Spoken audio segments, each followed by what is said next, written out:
बोल वृंदावन बिहारी लाल की। गीता जी के तीसरे अध्याय में भगवान श्री कृष्ण अर्जुन को कर्म योग का उपदेश कर रहे हैं। कर्तव्य कर्म करते हुए जीव आत्म कल्याण कर सकता है। अर्जुन का प्रश्न कि कर्तव्य कर्म करते जीव अपना कल्याण कर सकता है सरल है, लेकिन होता क्यों नहीं? क्योंकि व्यक्ति वो भी कुछ कर्म कर देता है जो कि उसका कर्तव्य नहीं, अर्थात जो उसको नहीं करना चाहिए वो भी कर देता है। इसलिए कर्तव्य पालन करने वाला भी, स्वधर्म का पालन करने वाला भी अपना उद्धार नहीं कर सकता। क्यों? क्योंकि कर्तव्य पालन करते करते वो अकर्तव्य भी पालन करने लग जाता, जो कि करना नहीं चाहिए। इसका मतलब केवल विधि के करने मात्र से कल्याण नहीं होता। विधि के साथ साथ, विधि के पालन के साथ साथ हमको निषेध का भी ध्यान रखना चाहिए। विधि का मतलब जो करना चाहिए उसको विधि कहते हैं, जो नहीं करना चाहिए उसको निषेध कहते हैं। तो अर्जुन का प्रश्न है कि विधि अर्थात कर्तव्य पालन करने से आत्म कल्याण होता है, तो फिर ये व्यक्ति ऐसा क्यों कर देता है जो उसका कर्तव्य नहीं, वो भी कर्म कर देता है, अर्थात पाप क्यों करता है? केवल विधि से जीव का उद्धार नहीं, जब तक निषेध का वो परित्याग नहीं करेगा। विधि कर्म करने से भगवत प्राप्ति आत्म कल्याण नहीं, बल्कि साथ में निषेध का त्याग भी करना चाहिए। यदि कोई कितना भी अच्छा विधि विधान से कार्य करे, लेकिन निषेध जो किया गया अगर उसका परित्याग नहीं किया तो कल्याण नहीं होता। इसलिए भगवत प्रेरणा से अर्जुन ने प्रश्न किया कि व्यक्ति पाप क्यों करता है, तो इसका उत्तर भगवान ने दिया, कामना ही पाप कराती है। हल्की फुल्की कामना हो तो व्यक्ति संतोष कर लेता है, सत्संग के द्वारा मन को संयमित कर लेता है, लेकिन जब भावना कामना प्रबल होती है तो व्यक्ति उसके ऊपर संयम नहीं कर सकता, और कामना पूर्ति के लिए फिर वो ना विधि देखता है ना निषेध देखता है। हल्की फुल्की कामना हो तो व्यक्ति संयम कर लेता है, लेकिन जब कामना प्रबल हो और विवेक समझ की कमी हो तो व्यक्ति कामनाओं में बह जाता है। और जब व्यक्ति कामनाओं में बह जाता है अपनी इच्छा कामना की पूर्ति करने के लिए, फिर वो विधि निषेध कुछ भी ध्यान नहीं रखता और पाप कर बैठता है। तो भगवान श्री कृष्ण कहते हैं अर्जुन के पूछने पर कि कामना ही पाप कराती है। काम एश क्रोध एश रजोगुण समदभाव, रजोगुण से उत्पन्न यह कामना ही व्यक्ति से पाप कराती है। फिर अगले श्लोक में भगवान कहते हैं कि व्यक्ति का जो विवेक है ना, क्योंकि मानव तन गुण ज्ञान निधाना, मानव के पास सहज ही ज्ञान है, सहज उसके पास विवेक होता है, जो कि जानवरों के पास नहीं होता। तो मानव के पास जो विवेक है, विवेक उसका काम नहीं कर पाता, वो कामना से ढक जाता है। किस प्रकार? तो अगले श्लोक में भगवान कहते हैं कि धूमे ना व्रियते वहने, जैसे अग्नि धुएं से ढकी है।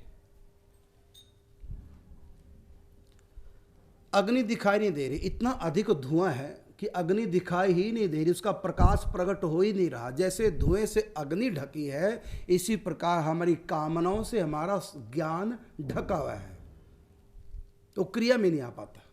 हर व्यक्ति के पास ज्ञान है, मानस तन गुण ज्ञान निधाना, हर व्यक्ति के पास ज्ञान है, लेकिन उसका ज्ञान कामना से ढका हुआ है। इतनी प्रबल इच्छा है। रावण जानता है कि मैं पर स्त्री की तरफ को दृष्टि देख रहा हूं तो क्या इसका दंड, ये अपराध जानता है, लेकिन उसकी कामना इतनी प्रबल है, उस प्रबल कामना ने उसको विवेकहीन कर दिया। यद्यपि विवेक तो इतना है कि रावण चारों वेदों का ज्ञाता था, लेकिन वो ज्ञान रावण का कामना से ढक गया, उसमें इच्छा जग गई। इसी प्रकार पर धन को लेना, पर धन को चुराना, छीनना, ये अपराध है। लेकिन पुष्पक विमान की कामना रावण में इतनी अधिक हो गई कि अपने भाई तक का पुष्पक विमान छीन लिया। तो रावण को पता कि मैं गलत कर रहा हूं, लेकिन कामना इतनी अधिक प्रबल हो गई, उसका विवेक ढका गया। कैसे? तो भगवान श्री कृष्ण कहते हैं कि धूमे ना व्रियते वहनि, जैसे अग्नि धुएं से ढकी जाती है, इसी प्रकार रावण का विवेक, रावण का ज्ञान अर्थात पापी का ज्ञान ढका जाता है प्रबल कामना से।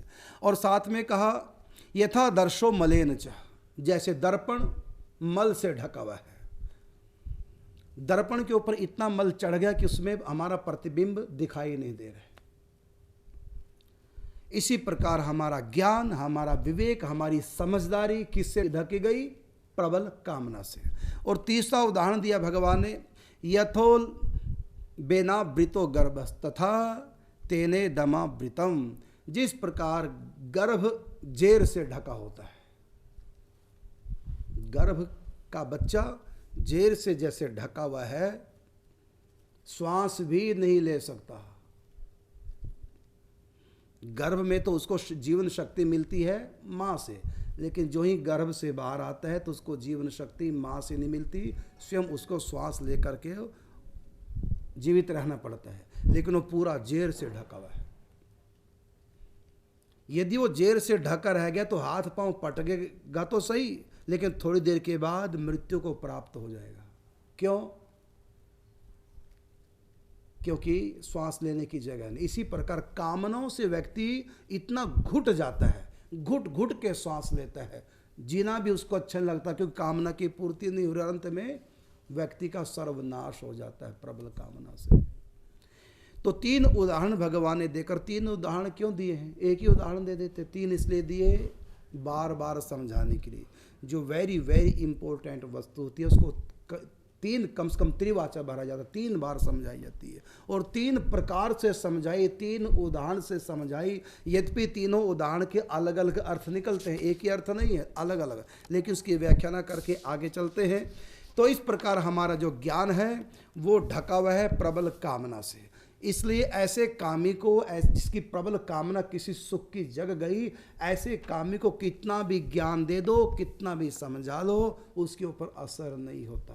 वो कामना की पूर्ति होने के बाद, कामना की पूर्ति होने के बाद कामना ढीली पड़ जाती है और उसका सोया विवेक जग जाता है। उसके बाद फिर वो आगे बढ़ता, तब विवेक काम करता है, उससे पहले नहीं। और साथ ही भगवान आगे कहते हैं कि इसका अर्थ ये नहीं कि अपने कामनाओं की पूर्ति में लगे रहो, ऐसा नहीं, क्योंकि देरी हो जाती है आगे बढ़ने के लिए। आवृतम ज्ञान मेतेन ज्ञानिनो नित्य वैरिणा काम रूपेण कौन्तेय दुष्पुरेणान लेन च। भगवान श्री कृष्ण कहते हैं कि ये कामना जो है आग के समान है। आग में कितना भी ईंधन डाल दो, क्योंकि अग्नि की खुराक ईंधन है, तो कितना भी ईंधन डाल दो आग कभी शांत नहीं होती, बल्कि जितना ईंधन डालेंगे, जितना उसको खुराक देंगे, उतनी अग्नि बढ़ती है। इसी प्रकार हमारी कामनाएं, झोपड़ी वाला कहता है कि मेरा पक्का मकान बन जाए, बन गया 2 कमरे पक्के मकान, अब उसकी कामना पूरी हो गई, अब शांत हो जाना चाहिए, लेकिन अब कामना जग गई, ऊपर ही बन जाए डबल स्टोरी, चलो डबल स्टोरी बन गई। अब कामना जग गई क्या? अब हर कमरे में एसी लगे, चलो एसी भी लगा दिया, अब कामना जग गई क्या? अब कार भी आ जाए। मतलब जितनी इस कामना में जितना ईंधन डलेगा उतनी ये भड़कती चली जाएगी। इसलिए कहा कि ज्ञानिनो नित्य वैरिण है, जो ज्ञान मार्गी अर्थात जो भक्ति पर की राह पे चलने वाले हैं, जो विवेकी जन हैं, उनके लिए तो ये कामना क्या है? नित्य वैरी है। साधकों के लिए ये कामना दुश्मन है। जो भगवत प्राप्ति की राह पे चले हैं उनके लिए दुनिया का कोई विघ्न नहीं, दुनिया का कोई भी विघ्न उनको भक्ति से रोक नहीं सकता। बैरी नहीं, उनके बैरी भी उनका कुछ बिगाड़ नहीं सकते जो ईमानदारी से भगवान की राह पे चले। लेकिन उनका सर्वनाश किससे होगा? कामना से, क्योंकि कामना भीतर बैठी है।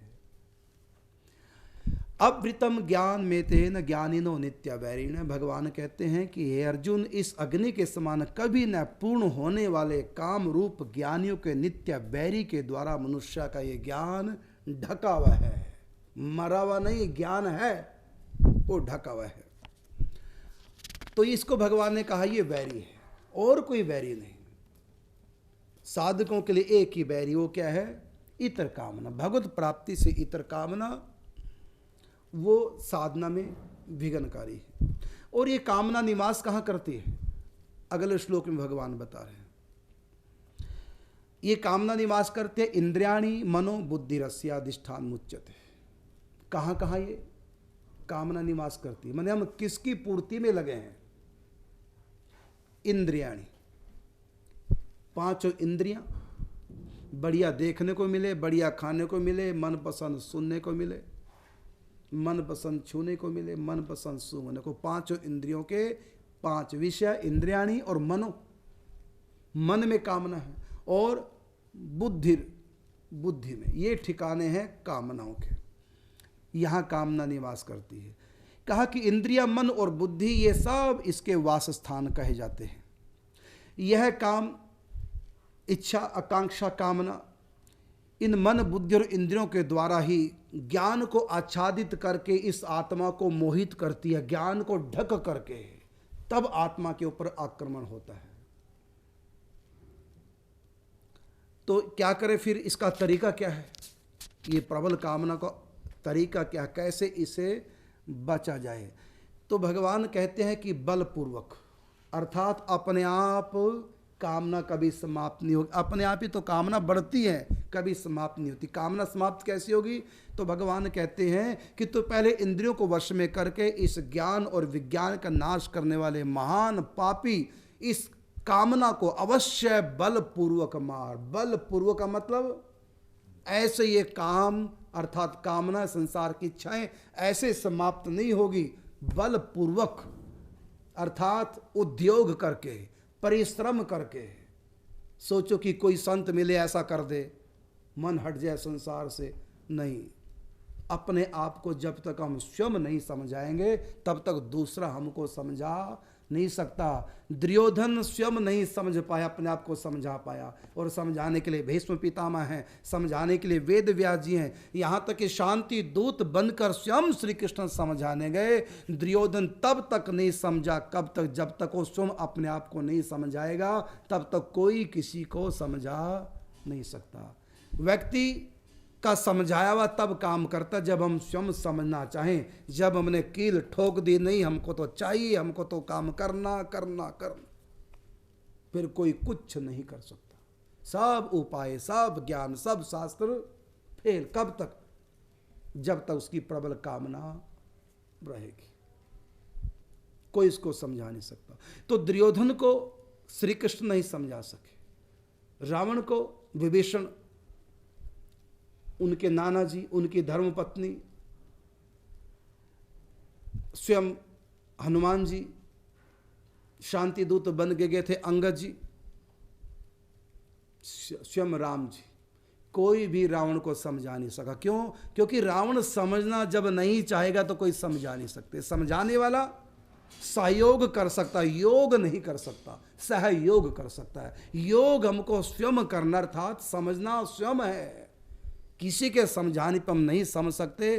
किसी के समझाने पर हम तभी समझेंगे जब हम स्वयं समझना चाहेंगे, तब उसका समझाया हुआ कुछ सहयोग कर सकता है। लेकिन जब हमने ठान लिया कि हमको नहीं समझना, हमको तो चाहिए चाहिए चाहिए, जब कामना इतनी प्रबल हो गई, अब समझ जब उसकी स्वयं की काम नहीं कर रही है तो दूसरे की समझ भी काम करने वाली नहीं। ऐसी स्थिति में या तो ठोकर सुधारेगी या फिर वो सुख मिल जाए, उसके बाद फिर व्यक्ति का मन शांत हो जाता है। फिर शांत होकर के वो सुनी हुई बातों पर फिर पुनः विचार करके और फिर पछताता हुआ फिर सही रास्ते पे चलता है।